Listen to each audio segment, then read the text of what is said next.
Hello, sports history fans. I'm Ross from the podcast Pigskin Tales. You're about to jump into another thrilling sports history moment, but first, let's dive into today's sponsor, just in time for the holiday season. Introducing Art of Words, the brainchild of word artist Dan Duffy from Philadelphia. Dan meticulously crafts stunning images by handwriting relevant words from some of the greatest sports moments in time. These unique, budget-friendly illustrations are the perfect gift, sparking cherished memories and capturing hearts. Choose from city skylines, sports, history, and musicians to find a piece for everyone. And here's the exciting part. For that sports fanatic in your life, gift them a piece of their favorite team or player's history. Art of Words tells a compelling story. Explore collegiate stadiums, each meticulously crafted with every football victory etched into words. Or venture into baseball stadiums, handwritten with every player from the team's illustrious history. My favorite on the site is Bryce Harper 2021 MVP year. Because I'm a big stats guy, I think that's one of the coolest things ever. Check it out.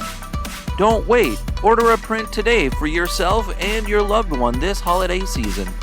Transform your wall into a gallery of captivating art and surprise your family and friends with a print of their own. Use code SHN15 at artofwords.com for a 15% discount on your order in November and December. Visit Art of Words, where words magically transform into stunning art, evoking cherished memories and touching the hearts of those who you care about.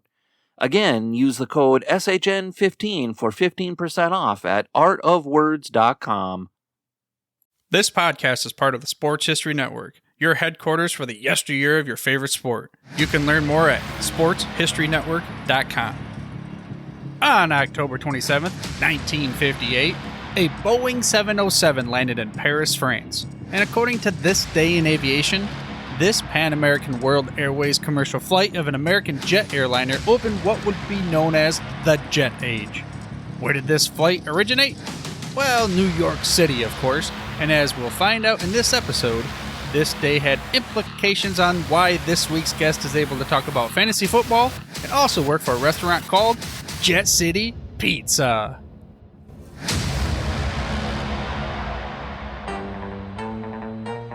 Welcome to Fantasy Football Origin Stories, where each episode is a journey back in time to explore the unique experiences of some of the coolest and most influential people in the fantasy football industry. I'm your host, Arnie Chapman, also known as the Football History Dude. Now, I love fantasy football, and I want you to come along with me to explore the yesteryear of the armchair gridiron. So hop on board my DeLorean, and let's get this baby up to 88 miles per hour. Great Scott. This time to stop the DeLorean, the date is October 26, 1958, and we're in New York City, baby. We're here to witness the dawn of what would become to be known as the Jet Age. This jet is nicknamed Clipper America, a Boeing 707-121, a jet that takes off from Idlewild Airport en route across the Atlantic to Paris, France. But why does this have anything to do with fantasy football, you ask? Well, this is the same day that the Giants, the New York Football Giants that is, beat the Pittsburgh Steelers to start a winning streak and only lose one more game that year. Again, this is 1958. They would go on to ultimately play in the 1958 NFL Championship game. And if you're only a fantasy football fan and you think that the NFL started after the birth of the, or after the merge of the AFL and NFL, or even after the Super Bowl era, well, this precluded that and ultimately laid the groundwork. But this 1958 NFL Championship game is often referred to as the greatest game ever played. Now, these Giants ended up losing to the Baltimore Colts, but it sparked an interest of Lamar Hunt and other future NFL owners, and of course, millions of Americans around the world. It was a sudden death overtime game, in the championship nonetheless. Ultimately, this would lead to the birth of the AFL, a merger with, by the way, there's a help of another airport involved, and a secret meeting at Love Field in Dallas. You can go listen to that in other episodes of the Football History Dude if you want to.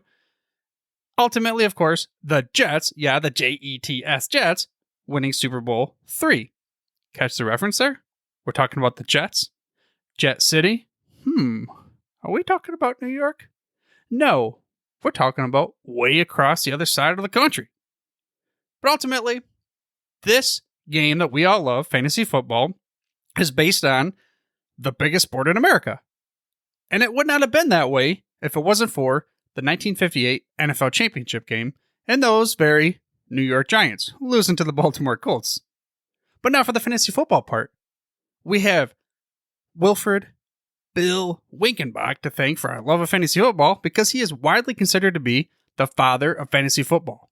And it was back in that same city, New York, at a hotel in 1962 after basically being tired of dealing with, he was a part-time, owner, had a stake in the Raiders, and they weren't so good at the beginning. Of course, probably getting on a jet plane to fly over to New York City from Oakland, right? I'm just saying, because it all ties in, because this week's guest comes from the Jet City area, Seattle, Washington.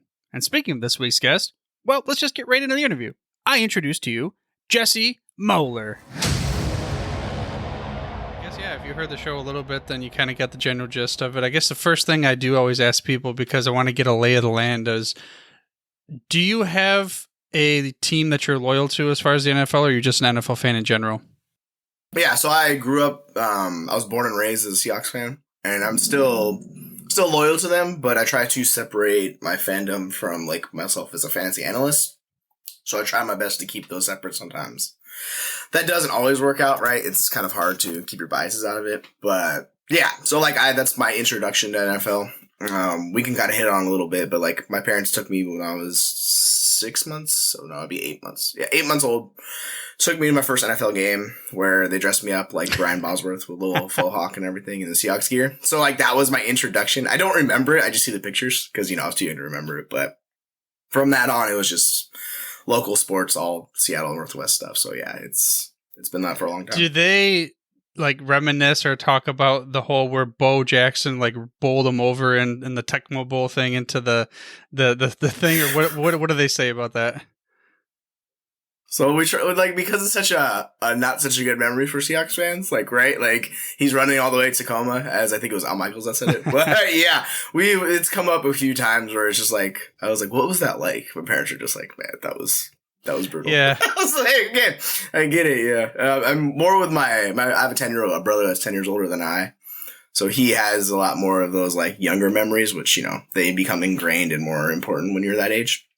So he is more into that stuff than my parents per se, where he'll bring up the stuff from the 80s and 90s, and we'll talk about, Seahawks legends, Kenny Easley and guys like that who, people nowadays don't know about, but, stuff that we kind of know about. So yeah, I am getting older. I'm in my mid-30s, so unfortunately I'm not young anymore. But, it's just I have all those memories growing up, through Hasselbeck era and all that fun stuff. So yeah, if you want to dive into the Seahawks aspect of it, I have plenty I can talk about with that, or we can. So it's really just your call. I'm open to whatever. But yeah, I've grown up with NFL in my life as long as I got you, especially if you went there as a 8-month-year-old. So I'm looking at it here. So yeah, 30 years. I was trying to figure out when that was because I was too young to really remember it from a standpoint. I'm 38 or 39 myself, and okay, so it says 87 season. It looks like. So yeah, I don't remember that, but I just yeah, it's a long time ago. It's just funny when you say the term Bosworth. That's the first thing that comes to my head as a non Seahawks fan is the guy getting tagged or basically ran over. Because didn't they talk some trash before the game or something, and it was a big deal? Or I think that was what the whole thing was. Yeah, he was braggadocious, cocky, however you want to phrase it.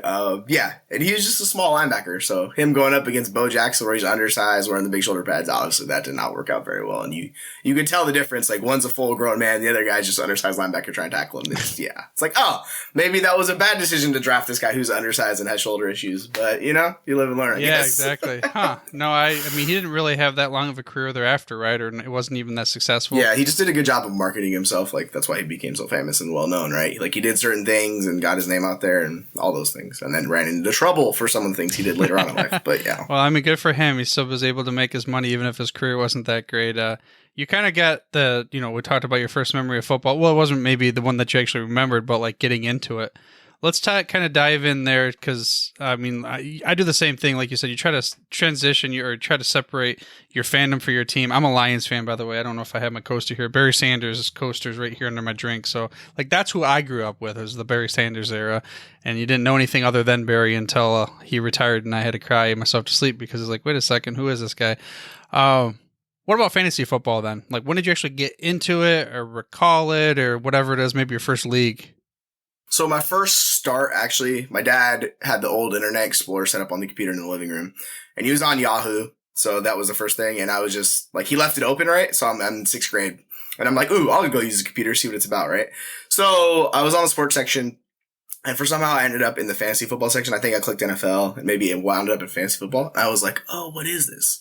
Because my dad would do the pick'ems where you pick each game and you weigh the confidence, like 1 through 15 or 16 or whatever it is, right? And he would do that. So like that was my first introduction to any type of gambling or betting with sports with that through my dad. And then I wound up in fantasy football, and I was like, what is this? Because I'd grown up watching football for so long. And this was the mid to late 90s where, it was like Jerry Rice, Barry Sanders, who was my favorite running back growing up. Like, I loved that guy. And I'll still pull up the highlights of Barry Sanders just every once in a while on YouTube, where I'm like, oh my gosh, it's special. But yeah, we're only about a month away from the documentary sometime in November. Oh, I'm really excited to check that out. So when that drops, I will be finding some time where my daughter's asleep and it's nighttime and I'll be able to watch it. But yeah, I'm really excited to see that. But for me, fantasy football is like, I just loved it. Like the first time I did it, I had some random league on Yahoo where they just, I had some random ID. I don't remember what it was because like I had to set up an account, or it might have been even my dad's account. I don't remember. But I just did this league and I was like, oh, you could pick players. And it was a disaster, right? Because I didn't know what I was doing. This is 6th grade. And I'm just like, ooh, pick my favorite players, do all that stuff. It did not go well, but I just loved the idea of being able to pick players, have a team, and go from there. So that was my first jumping point. And then, so that was 1999. I think it was the first year I did that. So it's been fantasy football ever since then. Obviously, it was not super serious. It was just me being a kid, having a fun time, playing a game that I loved while I was playing football as a kid. And then it slowly grew more where I did a couple home leagues with friends, and I'm still in this home dynasty league. We're in like year 13, I think it is now. So we have a few leagues of that have been for a long time and growing, and it's just grown and grown and grown, where I start playing more leagues here and more leagues there, where then even friends now are like, oh, like, hey, I have a question for you. Cause like they all know I love fantasy football, right? So they'll be asking me questions, and then that slowly leads into doing more fantasy content. Like, oh, all right, I'll put stuff on Twitter. Then they'll write a thread on Kirk Cousins, and then some company will reach out like, hey, do you want to write content? And I was like, you want me, some just random person, to write content? They're like, yeah, like for sure. I was like, okay. So we do that, right? And then it just keeps snowballing. It's like, oh, now you start working for multiple companies. So yeah, it's just this long winding road where there was no real direction. It was all just like, I like fantasy football. Like this is my whole, like the starting point, and branching off from there into like where I am now, which is like, I've been producing content for like 3 years now, I think it is.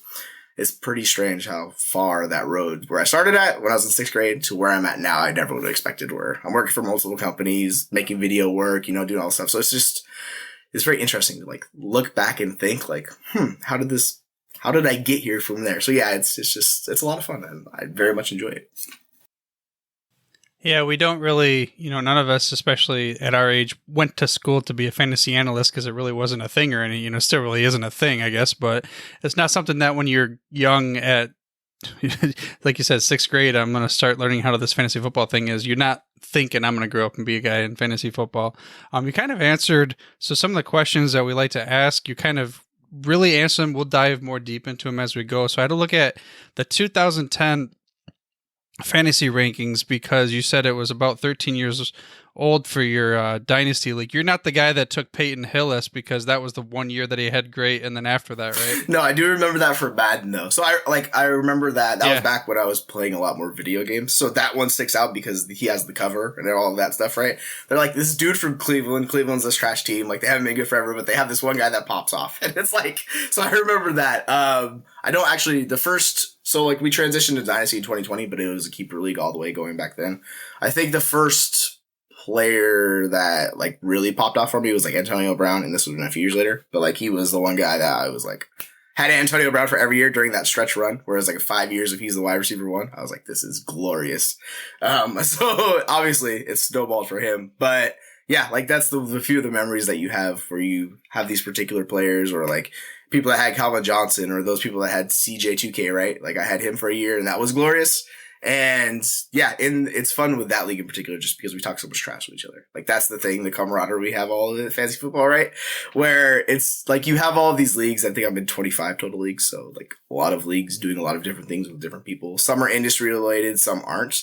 But the ones that are close to my heart are the ones that are with the people I know and grew up with, or like you have this camaraderie involved with the league. So when I talk to people about why I love fantasy football, it's that aspect. It's this bonding that you have with a group of friends around a topic that like kind of similar to like playing like rec sports. It's like you just bond with each other while you're doing this activity, right? So it's not necessarily the activity that does it. It's the camaraderie you have with each other while you're playing it. And that's kind of why I love the fantasy football. So yeah, those two home leagues in particular are like my bread and butter leagues that I don't care how bad I do in the rest of the leagues. If I win those leagues, like I consider it a good year. Yeah, I mean, those are the ones that you really put all your effort into, probably more so too for the waiver wire and trade. If you have to like prioritize it, I'm sure those are your first ones and then go from there kind of thing. Are you afforded the opportunity to have live drafts where you're in person for either one of those two or no? Well, the last few years with COVID, we really kind of tailored away from that, unfortunately. But we're kicking the idea around. So I think, and my schedule is a little weird. I work nights. I run a restaurant. So like there's that on top of it. So that really just cuts into a lot of like time. But yeah, I think in this upcoming year, we're going to try to do live draft. But before COVID, like every year we would have the live drafts, sit down, everyone get in person. Like you could bring your computer or you could just sit down, a piece of paper, write it down. And then you go up, put the name on the board, razz each other, have a great time. So yeah, those memories and how we went about deciding draft orders and stuff like that. Like one time we did Super Smash Bros, which was really fun, where randomized character creations, you're just rooting for people to win contests, or we did it with WrestleMania type stuff like that. Yeah, so those memories stand out to me of like all of the fantasy football related things. That's not the first time I heard on this podcast someone saying we used Super Smash Brothers, but they didn't like randomize it. They did a tournament, and then or was it Smash Brothers or Go Kart? Actually, it might have been Super Mario Kart. It might have been I don't remember which one it was now. But yeah, that's funny. I've heard a lot of different things in the past too, or you listen to podcasts, people talking about draft order things, or like if you're the loser at the end, you have to do different things for the next year's draft. The restaurant, okay, so that sparked a question I want to ask now. Is it a type of restaurant where you've had people come in and like rent the place out to have drafts, or is it not that style? We're not that big of a restaurant. Like we have a small space where people sit down, like 20 people in the front, but it's not like your traditional sit down. It's more of like a mix of like we do deliveries and pickups and stuff like that too. So it's kind of an in-between restaurant. But yeah, like that might be something in the future that we would do. We've talked about, because the Seahawks Stadium, I can't remember what they call it now. I think it's Lumen Field, but they've changed the name like 5 times. But they offer the service where you and your group of friends can like rent out a spot in like a whatever it is, a room. So I think we're going to do that next year, where we rent out a room and just draft at Seahawks Stadium. Just go all the way with it, because I think the destination drafts, which anyone's able to do those, are particularly fun. Like people will go to Vegas and do this stuff, and a lot of people will talk about the league and how that sparked ideas for them because that's such a fancy football show, right? But yeah, like that's something we're very much pushing towards. So if we don't do it in Seattle, we have a few people that live outside of the state in Kansas and other places. So trying to organize an activity where we can all get together for a weekend, like that would be a lot of fun. So that's our next big goal in this league. Yeah, that'd be ideal if you could make that happen. What's your best or your favorite dish at your place at your restaurant? So for me, we do a lot of unique pizzas. It's not your traditional, like, just pepperoni. Like, obviously, we have like a triple pepperoni, which everyone loves because everybody loves pepperoni, right? With Parmesan and things of that nature. But we have this one pizza called Brew Combo. It's interesting because it has cashews, jalapenos, it has onions, pepperoni, like sausage, salami. It's actually really interesting, but it works really well. You wouldn't expect cashews to be good on a pizza. And obviously, I'll caveat this by saying you have to like cashews. If you don't like cashews, not gonna like the pizza, right? But just the combination of like the saltiness and like the sweet, a little bit aspect of it too, it all hits all the right notes. So you eat the pizza, you're just like, oh yeah, that's the good stuff, right? So yeah, we have quite a few different, like, not your traditional pizzas, you could say. So we're a more unique spot. Huh, that is cool. I mean, if it's okay with you, you want to give a shout out on the show to what the name of the restaurant is? It's in Newcastle, Washington. So this is about 30 to 40 minutes kind of southeast of Seattle, and it's Jet City Pizza. So a reference to like, you know, Seattle and Boeing and all that stuff, why they call it Jet City, right? So yeah, it's just Jet City Pizza. You can look it up at jetcitypizza.com, the Newcastle location, and you'll just see it right Boom. there. So then if the listener to the show's in that area, you got to go check it out now. And they got to get what do you call that, Pete? The one with the cashews on it? Oh, brew combo. Okay, we got to get the brew combo. Now let's give you a chance to turn it into fantasy football. Okay, either this year or maybe a player that you could never quit throughout the years. Let's give one player, if you had to call them, that's the brew combo throughout your years. What would that be? Or who would it be? Yeah, so the brew combo is it's not your traditional pizza. It's you kind of have to have a little bit of an eclectic taste. And it really, if anybody knows me and my love for the tight end, Mr. Kyle Pitts, and how much, how unique that is, right? I kind of find the parallels with that. So it's not for everybody, but if you do like it and you like these, you know, you chase the target share and all those unique things that don't necessarily equal fantasy points, it's Kyle Pitts. So the brew combo is the Kyle Pitts of the pizza world. So yeah, brew combo, Kyle Pitts. There you go. That's it. Man, I will tell you it'd be the second one I care the most about the league. And I didn't take Pitts in any of my leagues other than best ball, but he was sitting there, and this is a PPR at like, I don't know, really late. Maybe we'll call it round 8 or 9. And I'm like, I texted my brother, I'm like, I just got to take him. I typically wouldn't, but at this point, I got to do it. And he's been hit or miss. And then the best game he has, I have him on the bench for Logan Thomas this past week playing against each other. And it's like, come on, man. You know, so yeah, that's what makes it so fascinating. Yeah, I don't know if I would like this Brew Haha Pizza or Brew City Pizza, but I think it sounds like, yes, the Kyle Pitts experience in a nutshell for me. Yeah, for sure. Okay, so let's get on. I mean, it is getting near dinner time. I am going to get hungry. I'm going to have to check out this place that you go if I ever venture over to Seattle. But you alluded to earlier, oh, geez, what was it? I'm losing my train of thought with the Seahawks and all that stuff. And there was something else you alluded to, but let's go with the story. Oh, I didn't show you this, and you might catch this. So we got the DeLorean, so you get to go back in time. That's that's the premise of the show. Yes. And if you see my artwork, it's like, you know, the whole back. My original show was Football History Dude. We go back in time. But I like to ask a question to the listener. Okay, for me, maybe it is drafting Kyle Pitts, even though, or maybe actually playing him last week.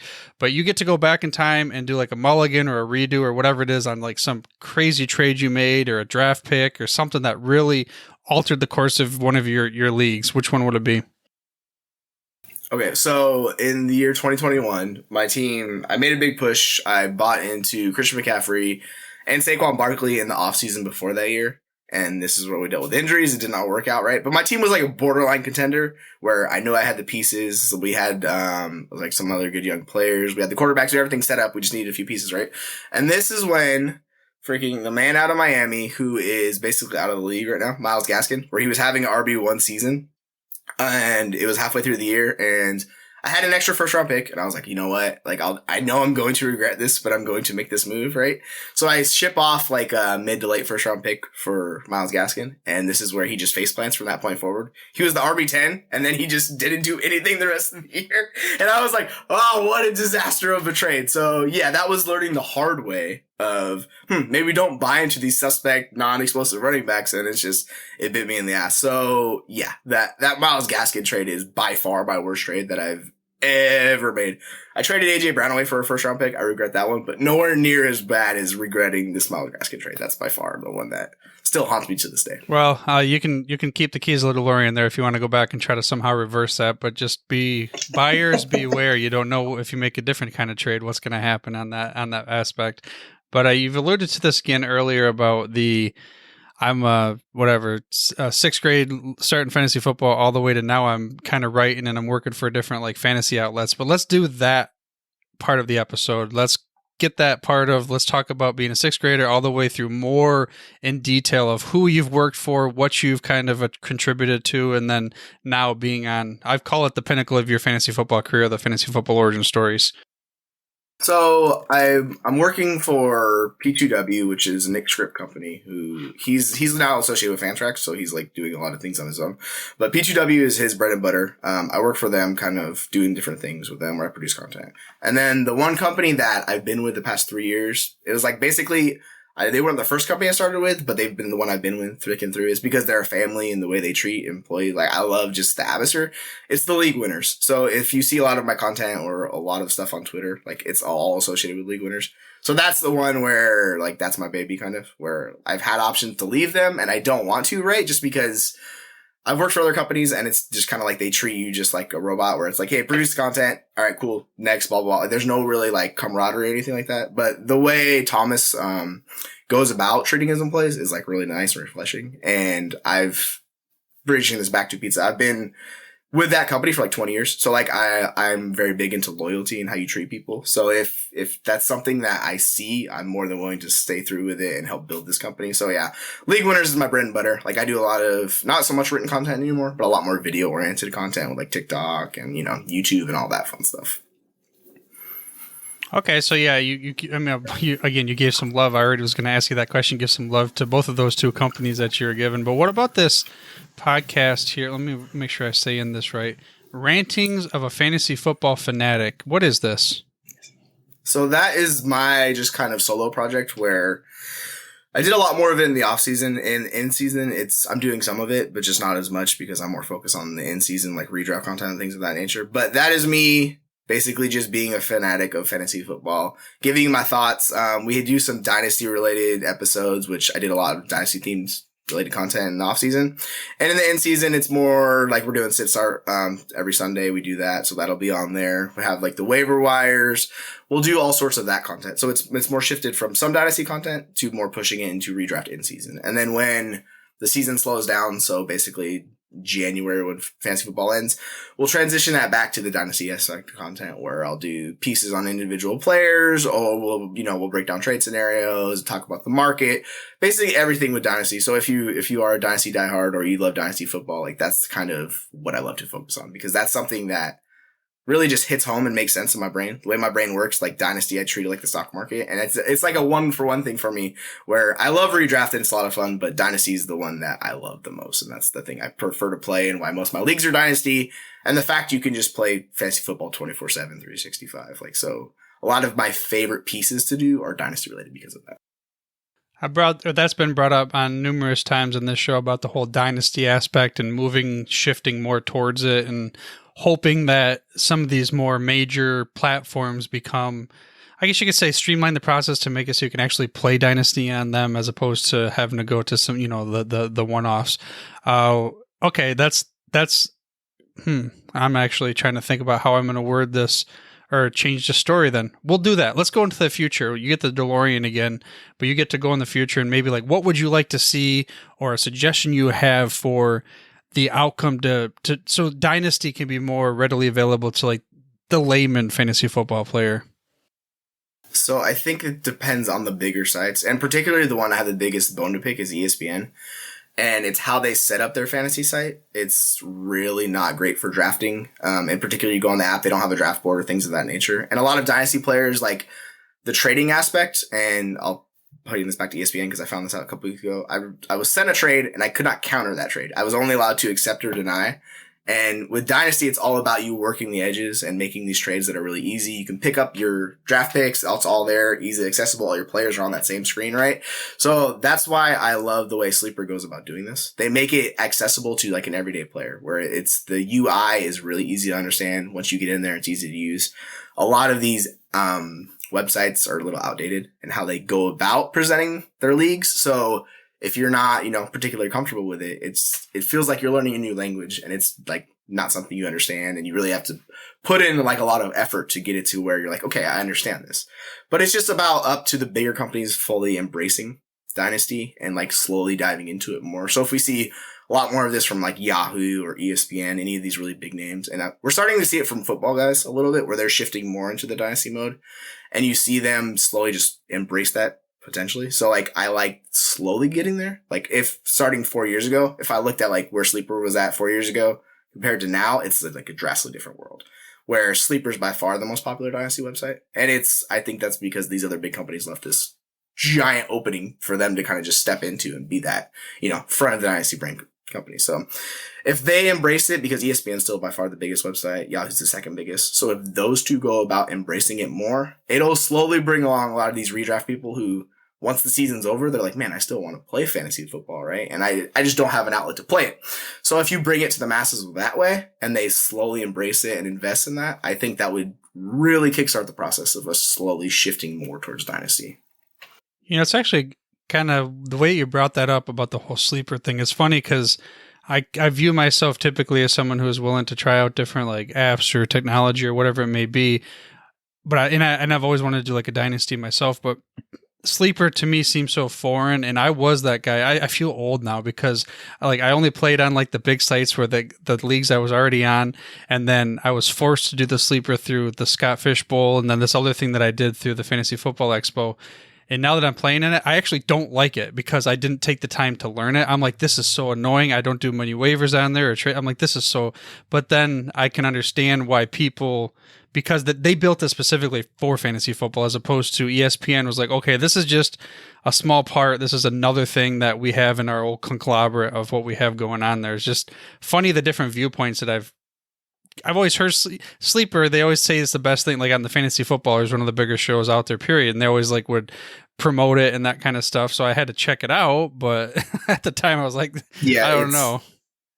It's weird because like particularly if you grow up on one of those sites like Yahoo or ESPN, you're so like accustomed to a particular way of playing fantasy football and how it's presented, right? So it kind of like rewires your brain of like, all right, this is how you play fantasy football. This is how it looks and this is how it works, right? So you become used to that. And then a website comes on that does it differently. And I think it's a much more like streamlined process. It's a lot easier to use, but it's completely different. It's like you jump on, you don't know what's going on, right? You're like, well, this is weird. It looks different. I don't know how to do this. Like they give you the draft board. It's all up there. Everything's on your screen in one setting, which like, I love that. So when I saw that, I was like, oh, this makes sense. But like my brain's kind of wired toward Dynasty. And if you're not, it is a learning curve. So it does take some time to get used to it. But I will say, if we're able to condense like all of your leagues onto one platform, like that's the biggest thing for me. Like I hate having 5 different apps of fantasy football, right? Where it's on, DLF, like the Scott Fish Bowl was on the DLF. And then, you go to like Yahoo and ESPN and all these other websites, right? So I like having it condensed to just one place. That just makes it save me so much time. So if they're able to go about doing that, and like, this is why I like Sleeper, because you can do all that. But yeah, if you're able to make it so it's not such a difficult task where you have to go to different sites, put in all this extra time with waivers like you're talking about, and going outside of the app, going back into it, yeah, it could be a chore. So I completely get that. Yeah, I don't want to necessarily see a monopoly, but I would like to see what you said, where maybe it's even just one portal that they all agree on. This is best for the industry as a whole. We still have our separate, features, functions, whatever you want to call it, but then they have like one main portal that they all agree on. This is the League of Fantasy Football together, and then they, like League of Legends, so they put themselves on one portal. Okay, there you go. That's going to be my recommendation for this episode. For the big boys. Give a shout out to where can the listener of the show find you and your work, and maybe some other places like that. Okay, so all of my content is on Twitter. But basically my username is jmoeller05. So J, my first letter of my name. My last name is Moeller. So JMOELLER05. That is my username for every site. So if you go to YouTube, you could type in jmoeller05. You'll find me that way. Twitter, you'll find me that way. Even Facebook, TikTok, Snapchat, Instagram, all those sites. So I try to keep that username simple just so people can find me, so they don't have to do 5 different usernames, right? As you can tell, I like to keep everything streamlined, so keep the same username for that. But yeah, a lot of it's all Twitter related. Like that's the main hub I'm on. If you ever want to shoot me a message, you're more than welcome to hop on Twitter. Like I'll interact with you that way. But yeah, if you're on Instagram, find me that way. TikTok, any social media app. And then the companies I write for, the league winners. The league winners basically is the bread and butter. And then P2W, that's the other one. So any one of those 2 sites or all the social media app forms. So you're a busy guy, you're slinging pizzas and you have all these different apps you just talked about. Like a lot of times I like to say, let's give the listener of the show some like recommendations, because the ones listening to this, a lot of them are like, hey, I want to kind of do that thing too. But like, how do you keep track of all of it to put out content, but still stay sane? So that's the hardest part, particularly because I have a 4-year-old daughter. So it's about managing your time and coming in with a plan. I first started doing this without a plan. I was just kind of freewheeling it. And boy, let me tell you, that was a disaster. Like I was getting no sleep. Nothing was working. So it was just like, my wife's like, you have to do better. And I was like, you are 100% right. So I have to come in with a process. I have to like trim everything down. I have to set aside certain times of the day whenever I know there's free time, say if you have a half hour here or you have 45 minutes right there, like you don't need 3-hour bunches. You just need segments you can set aside. So if you have those segments, pick those segments where you know you have free time, and then that's where you get to the work. Like for me, the best time is when I get home from work late at nights because the family's asleep and I just get to do work then, right? But if you have time at like 2 o'clock in the day or you're taking a break, do it then. Or, 5:30. It's all about planning your day around that and making it work today. You don't want to stress yourself out by doing more than you're capable. Like you agree to do 5 things and you can only do 3. So it's about knowing your schedule and planning it around your schedule to make it work, I would say. Okay, so you give the listener, I can plan my schedule, I can chuck it out, I can, give the silos or whatever. But what about within that 20 minutes? I got 20 minutes to spend to do something. Like, do you give a recommendation or a tip to make sure it's most effective? Yeah, so it depends what you're trying to do. Like if you're trying to write an article, maybe in that 20 minutes, come up with the idea of your article. Like what's my article going to be? And then break it down into segments. Be like, all right, here's what the first paragraph's going to be about. Second paragraph's going to be about, third, and then my closing paragraph. Like you have your intro, you have your closing, and then you have your middle section, right? Or if you're doing a video, do I have my intro? What's my intro going to be? Then do I have, a topic that we're going to cover? What's the topic overall? And then you kind of basically write it down. So I'll use Google Docs and I will just set up my article, put questions in, or if I'm doing a video where I'm interviewing someone like this, I would put my questions in the show sheet, go that way about it. It's just about organizing and prioritizing your content the most efficiently. And so if you're able to plan it out in those small segments, it makes a world of difference. Because if you're trying to do it all at once, you're going to run out of time and you're going to go longer than you planned. And I found this out the hard way. I was like, these episodes are taking me 4 hours to do. I was like, I don't have 4 hours of time. So like I slowly learned the hard, which, is up to me not being the smartest person in the world sometimes, but trimming the time down, going in with a plan and seeing if it works. And if it doesn't work, then tailoring it to make it work, so try something. If that doesn't work, maybe shift to a different way of doing about it, but it's just finding whatever works for you. But I will say the plan by far is like the easiest way to get stuff done for me. Boom. So that basically would have been your drop the mic moment if I would have asked the question the right way at the end. However, I wanted to kind of tie this all back into the whole Bosworth getting trucked over by Bo Jackson thing. So let's leave the listener of the show with some last words of fantasy knowledge nuggets through the lens of somebody that's been playing for so long.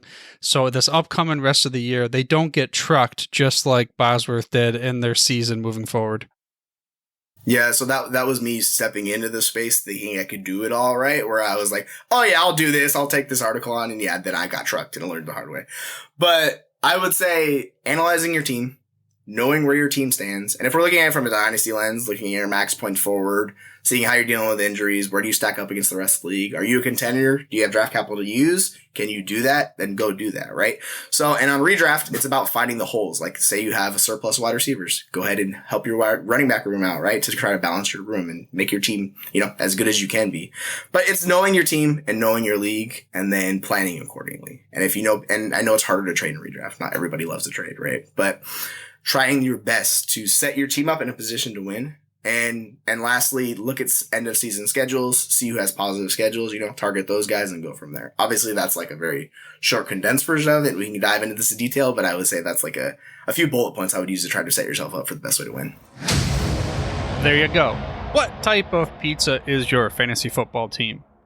Are you a meat lovers? Maybe the 3 yards in a cloud of dust, the old school taking 3 running backs in the first 3 rounds? Or, well, I don't know. I don't know what other kind of football references and pizza to make and all these kind of fantasy football teams. All I know is it's kind of making me hungry, so I'm going to bounce and get on out of here.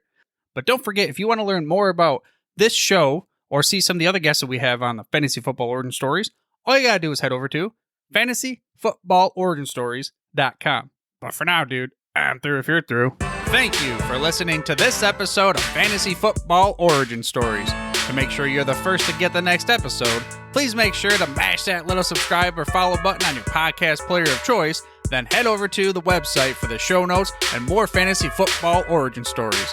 That's at fantasyfootballoriginstories.com. And remember, dudes, where we're going, we don't need roads. Great Scott. Hey there, sports history fan. This is Arnie Chapman, a.k.a. the Football History Dude, and I wanted to thank you for stopping by to listen to another episode here on the Sports History Network. Our podcasters are passionate about uncovering and sharing sports stories from yesteryear. And if you didn't know it already, We have over 30 shows across the network covering all sorts of sports history topics. In fact, here's a glimpse into one of our awesome podcasts here on the network.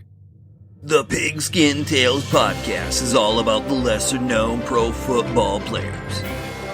Yes, there are stories about the ones we know, like Brad Tarkenton and Harold Red Grange.